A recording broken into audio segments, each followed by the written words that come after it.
Bismillahirrahmanirrahim. Assalamualaikum warahmatullahi wabarakatuh. Halo teman-teman semuanya. Kita kembali ke materi terkait dengan aset tetap. Akan tetapi di sini mungkin lebih ditekankan pada penilaian kembali aktiva tetap yang berwujud. Jadi kemarin kita sudah belajar bagaimana cara untuk mendepresiasi aktiva tetap. Kemudian ketika aktiva tetap kita yang diasuransikan itu terbakar. Kemudian ini kelanjutannya adalah bagaimana kita merevaluasi atau menilai kembali aktiva-aktiva tetap yang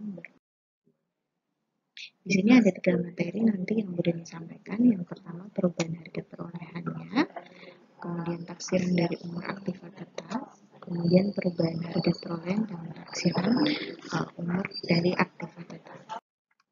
Nah, kenapa kita perlu melakukan penilaian kembali aset tetap yang atau revaluasi ya istilahnya? Kalau dibilang revaluasi adalah revaluasi. Pertama itu karena ada inflasi. Biasanya harga pasar itu tidak sesuai dengan harga buku ya. Mungkin harga bukunya 10 juta, tetapi ternyata di harga pasarnya itu bisa jadi naik, bisa jadi turun. Kayak misal komputer yang harganya dari hari ke hari turun misalkan, atau smartphone yang hari ke hari nilainya menurun, sehingga antara nilai buku dengan harga pasar itu tidak sesuai. Kenapa tidak? Karena tidak kesesuaian ini, maka perlu direvaluasi atau dinilai kembali sehingga nanti pencatatan aset tetapnya itu sesuai. Kemudian aset itu memiliki daya tahan yang kuat, sehingga kita perlu merevaluasi nilainya ini berapa, karena kan dia punya umur ekonomis bahkan lebih dari 10 tahun, sehingga karena adanya daya tahan yang kuat, dia punya nilai umur ekonomis yang panjang, maka kita perlu melakukan revaluasi dari periode ke periode. Kemudian aset rusak ini bisa disebabkan karena salah guna, ada karena kecelakaan, juga karena bencana alam. Maka kalau rusak seperti ini kan otomatis kita harus menilai kembali asetnya berapa. Kemudian dari tujuan penilaian kembali ini adalah agar apa? Agar perusahaan itu bisa memperhitungkan penghasilan dan juga biaya yang lebih wajar ya. Dari kata wajar ini, artinya kalau wajar yang kita laporkan itu sesuai dengan kondisi yang sesungguhnya dan juga mencerminkan kemampuan dan nilai perusahaan yang sebenarnya. Seperti itu adalah tujuan dari melakukan evaluasi aset tetap yang berwujud. Baik, selanjutnya adanya manfaat evaluasi aset. Yang pertama adalah nantinya ketika kita menghitung harga pokok akan mendekati menghasilkan nilai yang mendekati harga pokok yang wajar ya tentunya, karena sudah disesuaikan dengan harga pasar. Kemudian yang kedua, neraca itu akan menunjukkan posisi kekayaan yang wajar.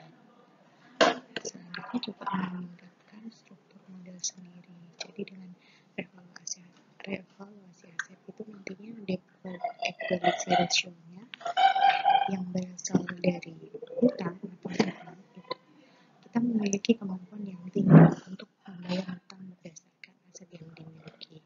Jadi debt equity ratio itu sendiri adalah kemampuan perusahaan untuk membayar hutang itu berdasar dari aset yang dimiliki, sehingga ketika kita menghitung aset pada harga yang wajar ya dengan adanya revaluasi ini, maka bisa meningkatkan debt equity ratio-nya.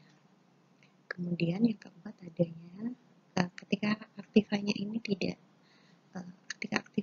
nantinya dijual tidak mengalami keuntungan atau kerugian yang terlalu besar. Kenapa? Karena kita sudah merevaluasi, jadi harganya udah harga yang wajar. Sehingga ketika kita melakukan penjualan gitu ya, aktiva ini kita jual gitu, kita tidak akan mengalami untung yang besar, juga tidak mengalami rugi yang besar gitu, karena harganya sudah disesuaikan dengan harga wajar. Kemudian perubahan dari harga perolehan aktiva tetapnya. Jadi selama umur aktiva tetap itu ada pengeluaran-pengeluaran yang akan dikapitalisasi atau dicatat sebagai aset pada rekening aktiva. Maka ketika ada pengeluaran-pengeluaran tersebut, tentunya nanti perhitungan depresiasi itu perlu diubah. Contohnya adalah ketika aset itu rusak, kemudian kita harus melakukan servis. Nah, biaya servis ini nantinya bisa kita kapitalisasi dan dicatat sebagai nilai tambahan dari nilai asetnya. Jadi ketika kita melakukan evaluasi itu sesuai dengan harga yang wajar. Jadi tidak hanya nilai bukunya saja, tetapi juga ditambahkan dengan biaya-biaya servis tadi yang sudah kita keluarkan, gitu ya. Jadi bisa dikapitalisasi asetnya. Kemudian pengeluaran ini yang dikapitalisasi tadi atau yang ditambahkan ke nilai asetnya itu adalah pengeluaran yang tujuannya adalah untuk meningkatkan fungsi. Kalau misalkan dengan adanya tambahan biaya misal servis tapi kok tidak meningkatkan kapasitas produksi dari suatu mesin, misalkan aset tetap yang berupa mesin, ya berarti itu tidak bisa meningkatkan fungsi aktiva tetapnya. Jadi pengeluaran yang dimaksud di sini adalah pengeluaran yang apabila kita ada biaya yang dikeluarkan dan kapasitas produksi misalkan mesinnya itu bertambah, pengeluaran ini yang bisa dikapitalisasi ke aset tetap. Contohnya ini ada mesin yang dibeli seharga 20 juta. Nah, di sini dia menaksir umur ekonomisnya 10 tahun dengan kapasitasnya 10.000 unit produk. Setelah penggunaan 6 tahun dengan pemakaian 600.000 unit produk dikeluarkan biaya reparasi. Ada biaya reparasi senilai 4 juta yang mana biaya ini tidak menambah. Nah, kalau tidak menambah, maka di sini kita akan melihat bagaimana pencatatannya. Jadi jika mesin didepresiasi dengan metode unit produksi, hitunglah bagaimana depresiasi setelah reparasi besar tersebut. Jadi tadi sudah disampaikan bahwasanya ketika ada biaya-biaya yang dikeluarkan dan itu bisa menambah atau tidak menambah kapasitas dari aktiva tetapnya, maka nantinya biaya tersebut itu akan menimbulkan perubahan dalam penghitungan biaya depresiasi. Nah, di sini kita akan menghitung berapa biaya depresiasi per unit produknya jika kita menggunakan metode unit produksi pada saat melakukan depresiasi mesin ini.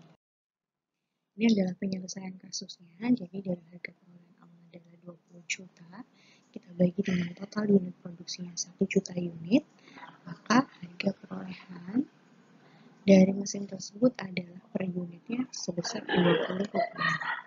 Setelah adanya perbaikan, dibagi dengan jumlah unit produksi yang sudah dihasilkan ya, yakni perbaikannya sebesar 4 juta, biayanya dibagi dengan unit produksi yang telah dihasilkan adalah 600.000 unit. Maka di situ biaya perbaikan ya tinggal kita kurangkan ya, 4 juta dibagi dengan 600.000 unit, yaitu adalah sebesar 6,67 rupiah per unitnya. Ini adalah biaya depresiasi setelah perbaikan ya, sehingga setelah perbaikan ini tadi biaya depresiasi awal yang penghitungannya berdasar harga perolehan itu ditambah dengan biaya depresiasi akibat adanya perbaikan. Ya, ini menambah ya teman-teman, karena biaya perbaikan ini juga menambah dari harga ya kapitalisasi aset tadi, maka ini juga kita perlu tambahkan. Totalnya adalah 26,67 rupiah per unitnya. Nah, di sini yang perlu kita jurnal adalah ketika kita mengeluarkan biaya perbaikan atau servis tadi. Ini dikapitalisasi ke mesinnya, jadi aktiva tetapnya bertambah sejumlah 4 juta rupiah dari biaya tadi ya. Jadi di sini kreditnya kas kalau kita membayarnya secara tunai. Apabila perbaikan tadi ternyata menambah kapasitas produksi, maka biaya perbaikan ini nantinya dicatat dengan mendebet akumulasi depresiasi mesin. Contohnya seperti apa? Nah, kita lihat contohnya ini. Jadi ketika perbaikan ini menambah kapasitas produksi, misalkan di sini 100.000 unit misalkan, maka kapasitas awalnya tadi ya teman-teman dari 1 juta unit dikurangkan dengan sisa unit yang belum dihasilkan tadi ya 600.000 yang sudah dihasilkan tadi ditambah dengan penambahan kapasitas produksinya adalah 100.000 sehingga di sini adalah totalnya adalah 500.000 unit. Nah, depresiasi sesudah perbaikan mesin dihitung sebagai berikut. Pertama kita tuliskan terlebih dahulu harga perolehan aktiva tetap 20 juta. Kemudian akumulasi depresiasinya ini dari jumlah yang tadi diproduksi per dari total unit yang bisa diproduksi 1 juta dikalikan dengan 20 juta harga perolehan aktiva tetapnya. Maka di sini kita sudah menghitung akumulasi depresiasi aktiva tetapnya yaitu 12 juta. Maka di sini nilai buku ya, nilai buku dari aktiva tetapnya adalah 8 juta rupiah ya. Karena sudah melusut sebesar 12 juta rupiah. Kemudian setelah ada perbaikan dengan perbaikan ini ya, ini tadi biaya servisnya adalah 4 juta tadi ya, sehingga ditambahkan maka nilai buku terakhir setelah adanya perbaikan adalah 8 juta plus 4 juta, ketemunya 12 juta rupiah. Di sini sisa kapasitasnya adalah 500.000 unit. Diperoleh dari mana 500.000 unit tadi? Sisanya kan sudah dihasilkan 600.000. Dari 1 juta dikurangi dari 600.000 kan masih 400.000 unit kapasitas produksi. Ditambah setelah adanya biaya perbaikan itu dia nambah kapasitas 100.000. Jadi 400 ditambah 100 ketemunya 500.000 unit. Maka di sini kita tinggal menghitung depresiasi per unit setelah adanya biaya perbaikan atau reparasi adalah dari akumulasi depresiasinya 12 juta tadi dibagi dari nilai buku yang akhirnya itu adalah sejumlah 12 juta rupiah, kemudian dibagi dari unit setelah adanya perbaikan unit kapasitas produksi 500.000 unit, maka depresiasi per unitnya adalah 24 rupiah per unit. Sehingga di sini biaya perbaikan yang 4 juta ini dicatat sebagai berikut. Jadi ini tadi kan akumulasi depresiasi akibat adanya biaya perbaikannya adalah sejumlah 4 juta. Nah, ketika ini menambah kapasitas produksinya dicatatnya bukan pada kapitalisasi asetnya, jadi tidak pada aktiva tetap mesin, tetapi dicatatnya adalah pada akumulasi depresiasinya. Akumulasi depresiasi dikurangkan gitu ya sejumlah 4 juta karena adanya biaya perbaikan tadi seperti itu, sehingga malah menambah kapasitas produksinya. Kemudian kita kurangkan kasnya dengan adanya pembayaran secara tunai biaya perbaikannya. Kemudian apabila tidak biaya perbaikan tetapi adalah mesinnya harus diganti dengan yang baru, maka biasanya nantinya biaya depresiasi ini diperhitungkan setelah adanya penggantian. Nah, di sini ada contoh mesin yang dibeli dengan harga perolehan 15 juta dengan umur ekonomis 5 tahun, didepresiasi dengan saldo menurun, metode jumlah angka tahun. Setelah pemakaian akhir pada tahun ketiga, ada suku cadang yang ternyata harus diganti. Ditaksirnya adalah penggantiannya sejumlah 3 juta yang nantinya akan dipakai hingga habis umur ekonomisnya. Seperti itu. Nah, suku cadang pengganti ini dibeli dengan harga 4 juta rupiah. Bagaimana cara menghitungnya? Di sini kita menghitung terlebih dahulu depresiasi dari aktiva tetap ya. Dengan metode beban menurun tadi jumlah angka tahun ya, teman-teman. Dari jumlah angka tahun ini bobot depresiasi pada tahun ke-1 itu diperoleh dari bobot depresiasi waktu awal ya, karena ini 5 tahun, jadi di sini bobot depresiasinya masih 5 tahun. Kemudian yang tahun kedua ini adalah 4, tahun ketiga 3, tahun keempat 2, tahun kelima 1. Ini adalah total dari bobotnya. Penjumlahan ya, semacam faktorial ya di dalam matematika. Ini adalah jumlahnya adalah 15 untuk bobot depresiasi. Kemudian kita hitungkan ya, dari bobot ini per dari total bobotnya dikalikan dengan depresiasinya. Jadi per tahunnya ini ada 5 juta akumulasi depresiasinya, kemudian pada tahun kedua 4 juta, jadi akumulasinya 9 juta, dan seterusnya sampai di tahun kelima. Dengan nilai buku tinggal dikurangkan ya, dari 15 juta harga perolehan dikurangi dengan biaya depresiasinya. 15 juta kurangi 5 juta jadi 10 juta, 10 juta dikurangi 4 juta jadi 6 juta, dan lain sebagainya sampai dia sudah bernilai 0 untuk nilai bukunya, karena memang tidak ada nilai sisanya. Perhitungan yang kita perlukan pertama adalah harga perolehan suku cadang yang lama ini tadi 3 juta ya, kemudian didepresiasi tadi pada tahun ketiga ya tadi ya 12 juta dari 15 juta totalnya dikalikan dari harga perolehan suku cadang yang lama 3 juta, maka di sini depresiasinya adalah sejumlah 2.400.000. Sehingga diperoleh nilai buku itu 3 juta dikurangkan dengan 2.400.000, nilai bukunya adalah 600.000. Dengan harga suku cadang lama itu 500.000 ya, padahal nilai bukunya 600.000. Maka di sini ketika kita menjual suku cadangnya justru kita rugi gitu ya, adanya penggantian suku cadang, karena ternyata nilai bukunya masih 600.000 tapi ketika dijual hanya laku 500.000, maka kita menderita kerugian ketika kita mengganti suku cadang sebesar 100.000 rupiah. Maka jurnal yang diperlukan pertama adalah mencatat penggantian suku cadang mesinnya ya, tadi bertambah ketika kita menjual ya, harga jual 500.000 kasih yang bertambah 500.000, kemudian mendebet dari akumulasi depresiasi dan ruginya ya teman-teman, kreditnya adalah mesin cuma 3 juta rupiah.